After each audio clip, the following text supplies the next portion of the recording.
Welcome to Diary of a Sheep Dairy Farmer, where we talk all things dairy sheep, from breeding to lambing to milking and everything in between and outside. I'm your host Becca, owner, operator, and glorified farmhand of Hidden Hollow Sheep Dairy. Welcome back, guys, to another day of dairy sheep. Oh, what a week it has been. We stayed up way too late on election night at the county offices where they were counting the votes in live time last week, getting the printouts, the handouts, the whatever you want to call them, as they were coming through and updating, and it was like a well-oiled machine. I mean, they were whipping through them. It was really cool to watch. I am happy to say my husband won his race. He received 65% of the vote, leaving no doubt that he was the people's pick. Then we spent 4 days picking up all his political signs across the county. And it took us 2 months to put those things up, and we had 48 hours to take them down. We did not make the deadline, but because it was a holiday weekend, the code enforcers were not worried about the signs. They were worried about people's safety, so they weren't even going to deal with them until after the holiday. So we were able to get everything down before it became an issue. So I am a little late getting to recording the podcast this week. I'm hoping I can still get it out by Wednesday, but just because of everything we had going on. I told my husband to remind me in 4 years, when his term is up and he's running again, not to plan a lambing group in May. I mentally cannot do this again. I cannot run an election. I cannot do it all. I cannot lamb. I cannot run an election. I am not Superwoman. I cannot do it. I was so mentally done. My brain literally, somebody asked me a question and I could not answer. I had to look at my husband. A simple question. I think they were asking me when I was going to start milking. And I made some comment about, well, in April. And they're like, you mean June? I'm like, no, April. They're like, we're in May. I said, yeah, in April. April comes after May. No, April comes before May, dummy. In June. Oh, I was out of it. So, yes, in 4 more years, there will be no lambing while an election is going on. But I don't have to worry about it. I can still do my own thing for the next several years. Anyway, it was dumb on my part, to be honest. I was so focused on the November election, kind of forgot all the work we would have to do in the primary for him to get onto the November ticket. Anyways, enough politics. Lord knows we're going to hear enough of it all year as it is. Back to sheep. On the bright side, my ewes did grace me with the last of my lambs on Saturday. I have never been so happy to have a lambing group done. And I am so happy with how well this group did. Not that I did much other than show up each morning and each night to keep watch over them, but still, I was here physically, if not always mentally. I was drained by the time it was all said and done. I know I have said before that I wasn't milking my February and March group, but I will be milking some of this April-May group. I prefer to wait until after the lambs are a month old before I start milk sharing with mom. It's just my personal preference.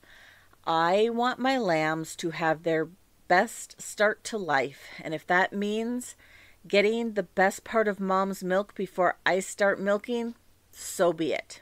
So this group had the majority of my mature, experienced ewes.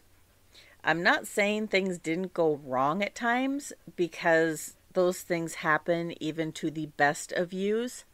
I had a few stillborns, a couple rejections, a couple fosters and graftings, and as much as I tried not to, I have a whole slew of bottle babies.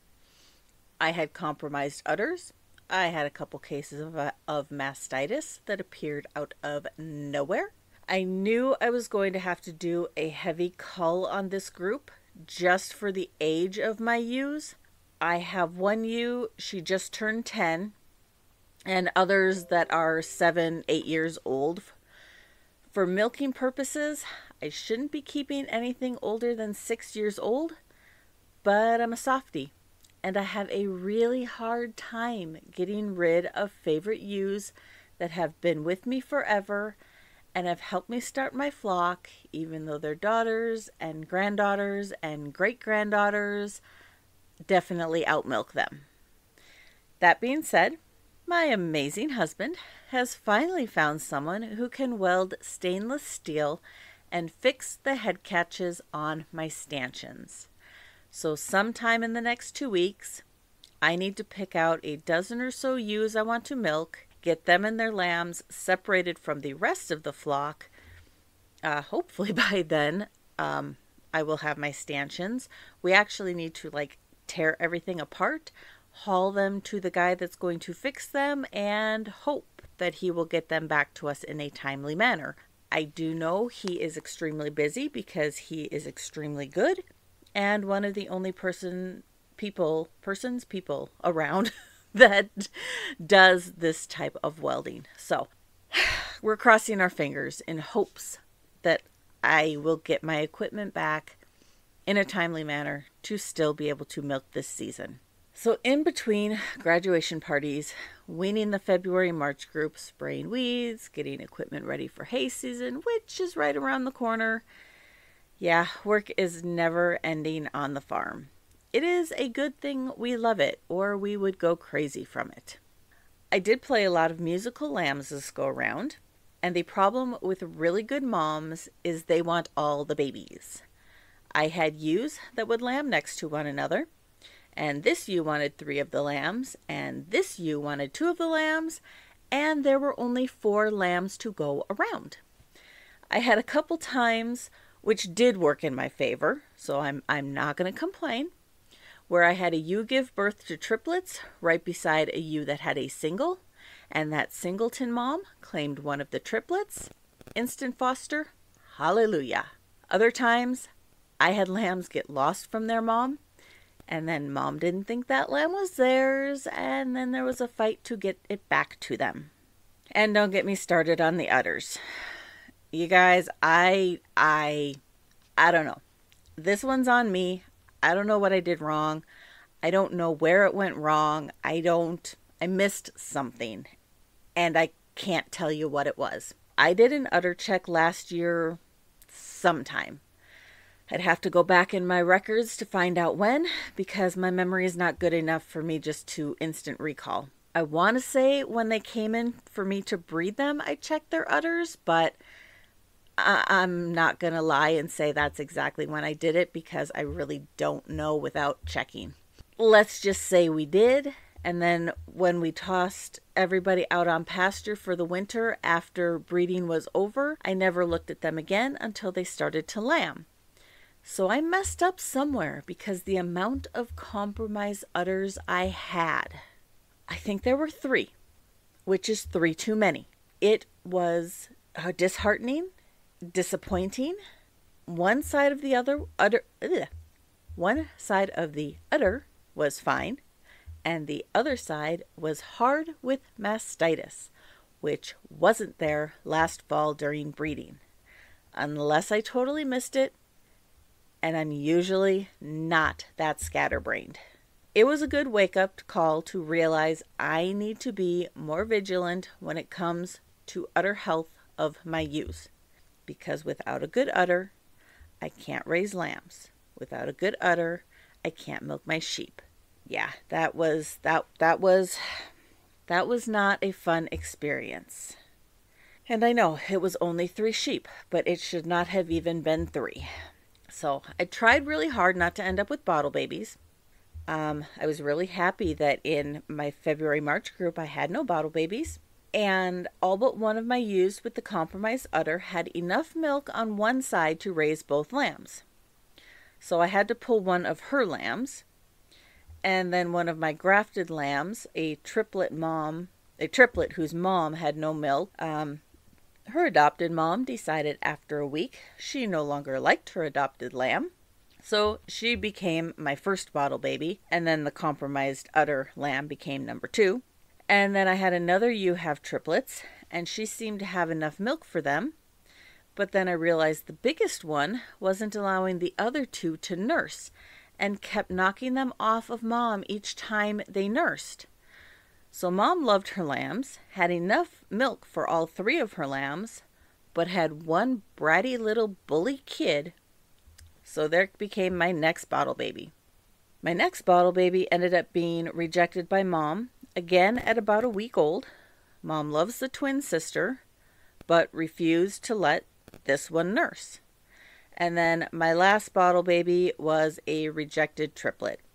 She was the second born out of 3, and when she was born, she was like up, trying to get under mom to nurse, and mom was kind of like scooting away and moving her. And I thought, oh, you can't be rejecting her. You just had her. Well, then she turned around and there was like a head looking at me from her back end. I'm like, oh, maybe that's why you're trying to push her away, because you're trying to lay down so that you can push out number 3. Well, then about probably 2 days later, because I like to leave my triplets in the jugs a little bit longer just to make sure that they're getting all the colostrum out of mom, I noticed that second one that she'd kind of been knocking a little bit when she was having the third one, she was knocking it away. I mean, just did not want it anywhere near her, would not let it nurse. I'm like, well, crap. So that became my last bottle baby. I definitely have my hands full with these guys. 4 times a day feeding does not leave me much free time. So even with all the difficulties, which sounds like there was a lot, but honestly, they were so minimal.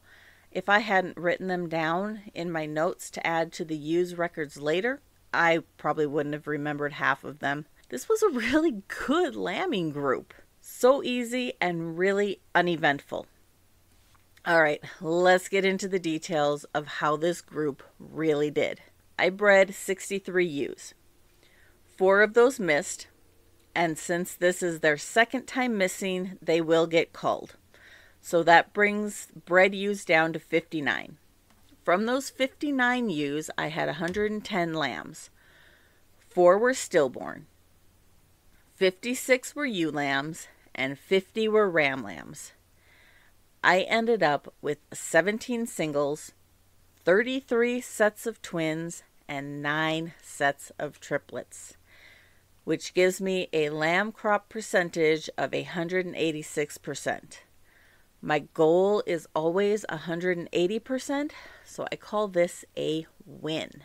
So just to compare from the February and March group, where I had almost all of my first time ewes and specifically bred for singles, I had 37 singles from that group, 1 set of triplets, and 20 set of twins. That group, I did only have 2 stillborns, so that was definitely better. But there were only 80 lambs out of 56 ewes, which gave me 137% lamb crop. So basically, I had 1 extra ewe bred in my in my April-May group than I did my February-March group, and had an extra 30 lambs from that group. I call that pretty good. So I'm really, really happy with my results from this lambing group. And I am super short on time this week, and I do apologize for that. I will be back next week to talk about older ewes. I mentioned today that I have a ewe that is 10 and some 7 and 8-year-old ewes. What's the plan for them? Can they still be milked? How old is too old to milk, to lamb, to thrive? And what are your options? I will discuss all of that next week. Also, I did an interview with a good friend of mine that I will be bringing to you next month, and she suggested I put video to the podcast up on YouTube. What are your thoughts? Good idea? Bad idea? Don't care? Speak to me. Tell me your thoughts. Do you really need to see more of my face? All right, guys. Thanks for hanging out with me today. As always, I appreciate you being here and thank you for your support. I would be ever so grateful if you would leave a review or share this podcast with your dairy sheep loving friends. Anything to get the word out. If you want to follow the chaos around the farm, you can find me on Facebook, YouTube, Instagram, and TikTok at Hidden Hollow Sheep Dairy. If there are any topics you are interested in, or if you are interested in being a guest on the podcast, please let me know. Thanks for being here, guys. We'll talk to you again next week.